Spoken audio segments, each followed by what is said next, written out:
So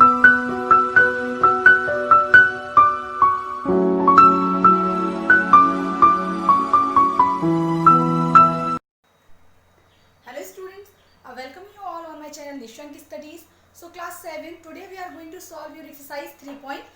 आज हम आपकी एक्सरसाइज 3.1 को सॉल्व कर रहे हैं और इसका जो कॉन्सेप्ट है, जो डेफिनेशंस है, in previous class we have learn. तो अब हम यहाँ देखते हैं क्वेश्चन फर्स्ट क्या है आपका, find the range of the height of any 10 students in your class. आपको किन्हीं भी 10 बच्चों के, आपकी क्लास के 10 बच्चों के क्या फाइंड आउट करनी है, उनकी हाइट की रेंज निकालनी है।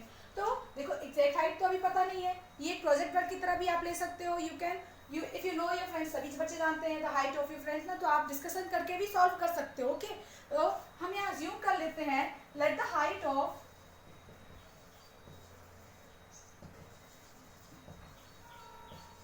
10 स्टूडेंट्स इन माई क्लास। ठीक है, 10 बच्चों की हाइट कितनी हो जाएगी, हाइट फुट में है, ठीक है, 5 फुट हो गई, 5 फुट 4 इंच हो गई, ठीक है, 4 फुट है, 4 फुट 10 इंच हो गई, 4 फुट 6 इंच हो गई, 4 फुट 8 इंच हो गई, 1 2 3 4 5 6 7 8 हो गया, ये हो गया आपका 9 और ये हो गया आपका 10। ठीक है, तो ये हो गई, it is the height of 10 students of your class. अब हमें फाइंड आउट करनी है द रेंज। तो रेंज मतलब क्या होता है, हाइट हमने ली है फुट एंड इंच, रेंज होता है highest value minus lowest value, यही होती है ना range, highest minus lowest value. तो यहाँ पर क्या हो जाएगी, range of the height, highest value, सबसे ज्यादा हाइट कितनी है, यहाँ पर सबसे ज्यादा हाइट है 5.4 और सबसे कम हाइट यहाँ पर देखेंगे, सबसे कम हाइट है 4। तो हम लिखेंगे 5.4 माइनस 4, दैट मीन्स 5.4 में से अगर आप 4 को सब्ट्रैक्ट करोगे या 4.0 को सब्ट्रैक्ट कर लोगे तो ये कितना बचेगा, ये बचेगा आपका 1.4। ठीक है, तो जो रेंज हो गई वो कितनी हो गई, 1 फुट 4 इंच हो गई, 1.4 हो गई। ठीक है, तो हम लिखेंगे आंसर, द रेंज इज 1.4। ठीक है, रेंज क्या हो गई आपकी, 1.4 हो गई। क्लियर हो गया आपके लिए, या आप इसे ऐसा भी लिख सकते हैं, the range is 1 foot 4 inch. ठीक है, वो भी सही है, आप इसे नोट कर लीजिए। तब हम सॉल्व करते हैं क्वेश्चन नंबर 2। क्वेश्चन नंबर 2 देखते हैं हम, organise the following marks in a class assessment in a tabular form. आपको देखिए यहाँ मार्क्स दिए हुए हैं 4 6 7 5 3 5 4 5 2 6 2 5 1 9 6 5 8 एंड 4 6 7। इन सारे मार्क्स को आप कैसे अरेंज करना है, टेबुलर फॉर्मेट में अरेंज करना है। चलिए अरेंज कर लेते हैं। सबसे पहले हम लिखेंगे मार्क्स, उसके बाद लिखेंगे फ्रीक्वेंसी, फिर लिखेंगे टैली मार्क। मार्क्स में हमें लिखना है नंबर ऑफ मार्क्स जो दिए हुए हैं, तो हम यहाँ देखेंगे 1 से लेके 9 तक के मार्क्स दिए हुए हैं, 1 2 3 4 5 6 7 8 and 9, these are the marks. उसके बाद फ्रीक्वेंसी, फ्रीक्वेंसी मतलब कितने बार वो नंबर अगर हो रहा है, कितनी बार वो नंबर रिपीट हो रहा है। तो 1 कितने टाइम आया है, 1 टाइम ही आया है। 2 कितने टाइम्स आ रहा है, 1 2 टाइम्स आया है। 3 पूरी सीरीज में एक ही बार दिख रहा है, तो ये 1 टाइम ही आया है। 4 कितने टाइम्स आया है, 1 2 और ये 3 टाइम्स आ रहा है। 5 कितने टाइम्स आया है, 1 2 3 4 5 टाइम्स आ रहा है। 6 आ रहा है आपका 1 2 3 4 टाइम, 6 आया है हमारा 4 टाइम। 7 कितने टाइम आया है, 1 और 1 2 टाइम आया है। ठीक है, 8 कितने टाइम्स आ रहा है, 8 सिर्फ 8 हमारा एक ही जगह दिखाई दे रहा है ना हमारे लिए, तो 8 1 टाइम आया है। और 9 भी कैसा आ रहा है, 1 टाइम ही आया है। अब लगाते हैं, लिखते हैं इसके लिए टैली मार्क।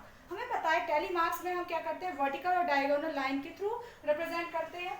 जो फ्रीक्वेंसी है जिसकी, उतना ही हमें टैली मार्क बनाना है। 1 टाइम आया है, 2 टाइम आया है, तो 1 2 3 के लिए 1, 4 के लिए 1 2 3 क्योंकि 3 टाइम आया है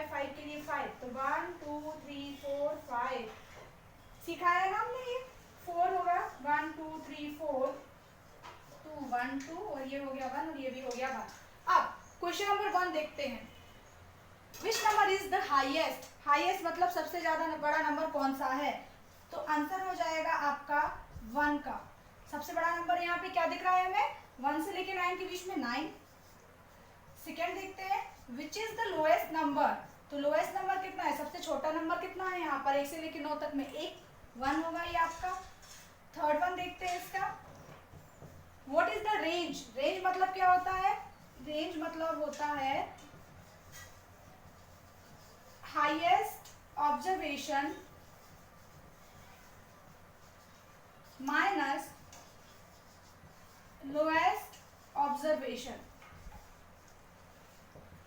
तो हाईएस्ट ऑब्जर्वेशन, यहाँ हाईएस्ट मार्क्स कितने हैं 9 है, लोएस्ट मार्क्स 1 है, तो ये लोएस्ट ऑब्जर्वेशन हो गया, दैट इज 8।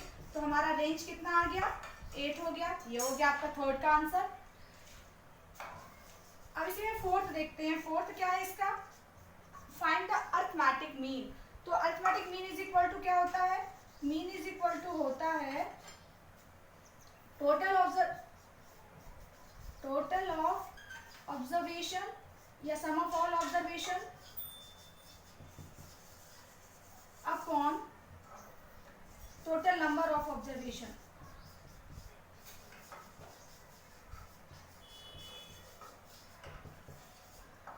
चलिए यहाँ पे हम क्या करते हैं, प्लस करके देख लेते हैं। तो ये हो जाएगा 9 + 1 10, 8 + 2 10, कितना हो गया 20, 7 + 3 10, तो हो गया 30, और 6 + 4 10, तो कितना हो गया 30 + 40, 40 + 5 हुआ 45। शायद कोई डिजिट, अच्छा कितने बार आ रहा है ये भी तो हमें लिखना है, इसको टोटल प्लस करना पड़ेगा ना। तो यहाँ देखिए ऐसे करेंगे इसको प्लस, 4 + 6 कितना हुआ 1 2 3 4 5 6 7 8 9 10 11 12 13 14 15 16 17 18 19 20। टोटल नंबर ऑफ ऑब्जर्वेशन कितने हैं, ये आपके 20। टोटल नंबर ऑफ ऑब्जर्वेशन कितने हैं 20 मार्क्स दिए हुए हैं आपको अलग अलग, इनको प्लस करके देख लेते हैं। ये हो गया 6 + 4 10, ये 6 और 4 कितना हो गया 10, तो 10 और 10 20 हुआ, 6 + 4 हो गया 10, तो कितना हो गया 10 10 20, 20 और 10 हो गया 30, 30 + 6 + 2 + 2 ये हो गया 40, हमारा कितना हो गया 40। 40 के बाद 9 + 1 हो गया 10, तो हो गया 10 प्लस कर दो इसमें, 5 5 हो गया 10, एक और ये प्लस कर दो, 8 7 हो गया 15, ये भी प्लस कर देंगे। उसके बाद ये 5 10, 10 और 5 15 और 7 और 10 10, तो यहाँ पे हो जाएगा 10 और 15, तो यहाँ जाएगा 15 दूनी 30 और 10 40 40 80 और 20 100, 100 हो गया आपका, है ना टोटल। 15 15 हुआ आपका 30, 30 + 10 हुआ 40 और 40 + 40 हुआ 80, 80 + 20 हो गया 100। तो यहाँ पे क्या हो गया इन सबका सम। आप इट अपने हिसाब से आप जैसा चाहे वर्टिकल या हॉरिजॉन्टल मैनर में प्लस करके देख लीजिए, 100 आएगा इसका आंसर, ठीक है। ये हो गया 21 × 20, 25 × 100, तो यहाँ पर आंसर कितना हो जाएगा आपका 5। तो मीन कितना निकलेगा इसका 5। I hope it is clear to you. आप इसे अच्छे से लिख लीजिए, फिर हम सॉल्व करते हैं क्वेश्चन नंबर 3। क्वेश्चन नंबर 3 है आपका, find the mean of the first 5 whole number. First 5 whole number का आपको क्या निकालना है मीन। तो सबसे पहले आप इसे कैसे सॉल्व करेंगे, होल नंबर क्या होता है, whole number is a collection of zero and natural number. Zero से लेके इन्फिनिटी तक के जो नंबर होते हैं होल नंबर होते हैं। तो मतलब ये फर्स्ट 5 होल नंबर की बात करें तो first 5 whole numbers is equal to 0 1 2 3 और 4 हो गए ना 5, क्योंकि जीरो इसमें इंक्लूड होता है। तो 1 2 3 4 5 हो गए 5 होल नंबर्स, ठीक है। मीन इज इक्वल टू होता है sum of observation upon total number of observation.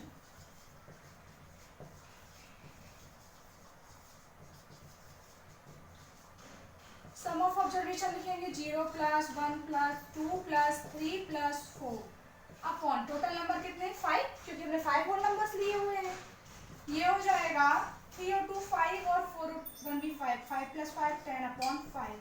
तो जो मीन हो जाएगा, मीन इज इक्वल टू कितना आएगा आपका 5 × 5 5 × 2 = 10। मीन इज इक्वल टू कितना हो जाएगा आपका 2। आप आंसर लिखेंगे the mean of the first 5 whole number is 2। The mean of the first 5 whole number is 2। This is what your answer. लिख लीजिए। जो question number 4 is a cricketer scores the following runs in 8 innings. ठीक है, एक cricketer था, उसने 8 inning में कितने रन स्कोर किए? 58, 76, 40, 35, 46, 45, 0 एंड 100। तो what you have to find the mean score. तो उसका मीन स्कोर या एवरेज स्कोर कितना रहा? चलिए इसे देखते हैं सॉल्व करके। मीन इज इक्वल टू कितना होता है? टोटल या सम ऑफ ऑब्जर्वेशन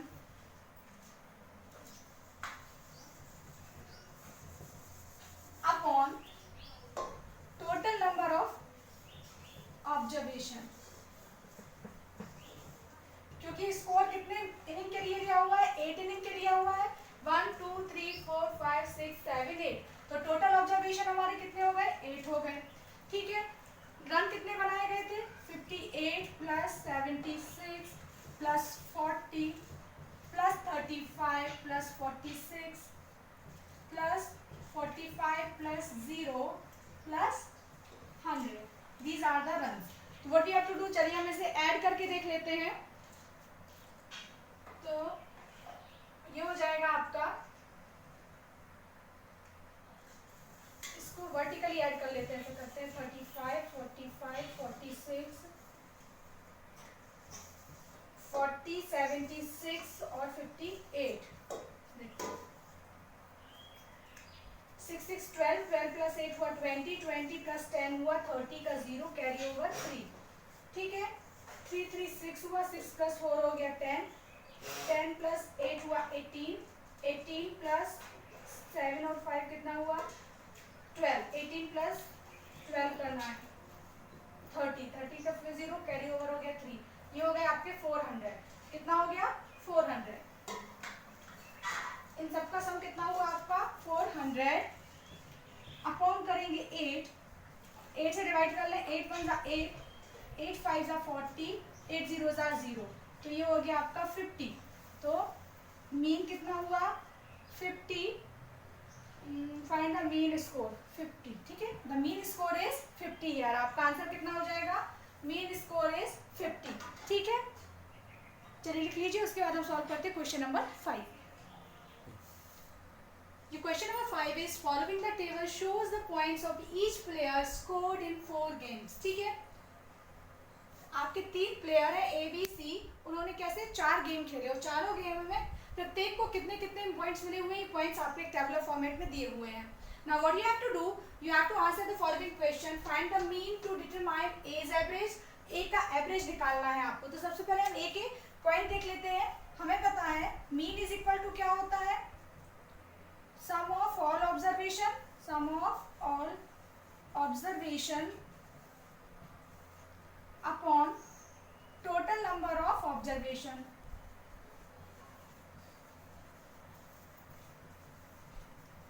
ठीक है, तो यहाँ मीन ऑफ ए का मीन कितना होगा? सारे ऑब्जर्वेशन कितने? गेम 1 में से कितना मिला है 14 प्लस गेम 2 में 16 गेम 3 में 10 देन 10 डिवाइडेड बाय 4। अब देखो 10 + 10 हुआ 20 और 16 + 14 हुआ आपका 30 30 + 20 हुआ 50 50 को डिवाइड करेंगे हम 4 से। तो आपका आंसर आएगा 4 1 = 4 बचा 10 तो 4 2 = 8 2 बचा 12.5। ठीक है, तो आपका मीन कितना आ गया 12.5। ये आपका आंसर हो गया फर्स्ट का। ठीक है, अब सेकेंड क्वेश्चन में इन्होंने क्या कहा है? To find the mean of point per game for C. C के पर गेम के पॉइंट को फाइंड आउट करने के लिए, उसका मीन निकालने के लिए would you divide the total points by 3 और बाय 4 और वाई। ठीक है, तो आप टोटल को 3 से डिवाइड करेंगे या 4 से। यहाँ देखते हैं हम सी का स्कोर। सी का स्कोर क्या है? देखो बेटा, गेम 1 में 8 था, गेम 2 में उसने 11 पॉइंट स्कोर किए, गेम 3 उसने खेला ही नहीं और गेम 4 में उसने 13 पॉइंट स्कोर किए। तो जब उसने गेम खेला ही नहीं है, पार्टिसिपेट ही नहीं किया है, तो उसके टोटल नंबर ऑफ ऑब्जर्वेशन कितने हो जाएंगे? 3 हो जाएंगे। समझ में आ रहा है? इसका मतलब है टोटल पॉइंट्स को हमें किससे डिवाइड करना पड़ेगा, 3 से। तो जो सेकेंड है उसका आंसर हो जाएगा 3। रीजन क्या हो जाएगा, because he didn't play the third game, ठीक है, उसने तीसरा गेम खेला ही नहीं है, तो वो मीन में उसको क्या नहीं करेंगे, काउंट नहीं करेंगे। क्लियर हो गया ये आपका। तो वाई, ये रीजन आपको लिख देना है, बिकॉज ही डिडंट प्ले और didn't take part in game third, that's why जो गेम थर्ड का पॉइंट है वो उसमें स्कोर नहीं किया जाएगा। B played in all 4 games, how would you find the mean. B ने चारों गेम खेले हैं, अब उसका मीन कैसे निकालोगे, बिल्कुल ऐसे ही। मीन का तो एक ही फॉर्मूला है जिस तरीके से हम उसे फाइंड आउट कर लेते हैं कि मीन इज इक्वल टू क्या होता है, sum of all observation upon total number of observation. तो ये हो जाएगा हमारा, इसके पॉइंट है बी के 0 plus 8 plus 6 plus 4 divided by 4, that means 6 plus 4 हुआ 10 प्लस ये हो गया 18 अपॉन 4, 2 2 ज़ा 4, 2 9 ज़ा 8, ये हो गया 9/2, और इसी को हम कर सकते हैं 4.2 4 ज़ा 8 4.5, ठीक है। ये हो गया आंसर कि बी का मीन कितना हो गया, 4.5। The last one question, fourth question है, ये क्या बोल रहा है आपसे, क्या पूछता है, who is the best performer, सबसे अच्छा परफॉर्मर कौन है। तो देखिए सी का स्कोर, क्योंकि एक गेम खेला ही नहीं है तो स्वाभाविक है उसका गेम स्कोर कैसा हो जाएगा, कम हो जाएगा। या सी का भी हम मीन निकाल लेते हैं, देखो mean of C is equal to हो जाएगा 8 प्लस 11 प्लस 13, क्योंकि कभी कभी ऐसा हो जाता है कि व्यक्ति 2 गेम में बहुत अच्छा परफॉर्म कर गया तो जरूरी नहीं है तीसरा खेले या ना खेले, है ना। तो ये हो जाएगा आपका 11 13 कितना हुआ, 24 प्लस 8 32/3, तो ये जाएगा 3 1 ज़ा 3, ये हो गया 10 पॉइंट, अब हो गया 20, तो 20 का कितना हो जाएगा 6 6 6 6 रिपीट होगा आपका 10.6, ठीक है। अब आप कंपेयर करके देख लीजिए, मीन ऑफ ए कितना है 12.5 है, तो हमें पता है S 12.5 is greater than 10.66 and it is greater than 4.5, so mean of a का जो मीन है वो it is greater than mean of b और it is greater than mean of c का मीन है mean of c and greater than mean of b। समझ में आ रहा है। तो आपका आंसर क्या हो जाएगा, कौन बेस्ट परफॉर्मर है, जिसका एवरेज सबसे ज्यादा है, तो ये हो जाएगा ए। Who is the best performer? A is the best performer of the game. Okay?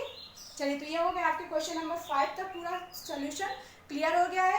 अब उसके बाद हम सॉल्व करते हैं question number 6, but before that अगर आपने अभी तक वीडियोस को लाइक और सब्सक्राइब नहीं किया है चैनल के लिए, तो आप वीडियोस को लाइक करें, चैनल को सब्सक्राइब करें और बेल आइकन को प्रेस करना ना भूलें, सो दैट जो नेक्स्ट वीडियोस भी हैं वो आप तक पहुंच सके। Thank you.